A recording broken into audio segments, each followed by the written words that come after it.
ఫ్రిడ్జ్లో పెట్టిన మటన్ తినటం వల్ల ఆసుపత్రి పాలయ్యారు అనేది కూడా కరెక్ట్ కాదు.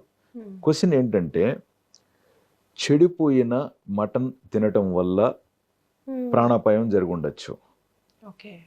కుళ్ళిపోయిన మాంసం ఫ్రిడ్జ్లో పెట్టడం వల్ల, లేదా ఫ్రిడ్జ్లో మాంసం ఫలానా కారణం వల్ల కుళ్ళిపోవటం వల్ల, సో కుళ్ళిపోయిన మాంసాన్ని సేవించడం వల్ల అనారోగ్య పాలు అయి ఉండొచ్చు. ఇది కరెక్ట్. సో కొన్నిసార్లు ఫ్రిడ్జ్లో కూడా ఫంగస్ ఉండే ప్రమాదం ఉంది. ఇప్పుడు మనకు సాల్మోనెల్లా అని చెప్పి కానీ, లేకంటే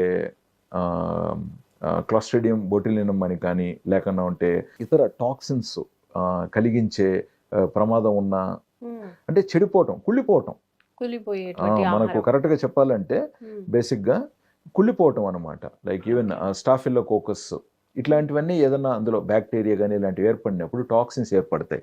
ఈ టాక్సిన్స్ ప్రాణానికి ప్రమాదకరం అనమాట. ఎగ్జాక్ట్లీ.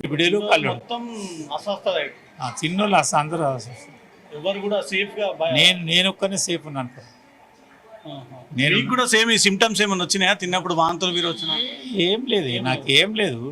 ఏం లేదని చెప్పి ఎందుకు అబద్ధం చెప్పు నాకు లేదు. ఏమై ఉండొచ్చు బాబాయ్ తినడం వల్ల ఇంత పెద్ద రీజన్? తినడమే అని నేను అంటలేను. మరి మోషన్స్ ఎందుకైనావో తెలియదు. ఆ మోషన్స్ వలన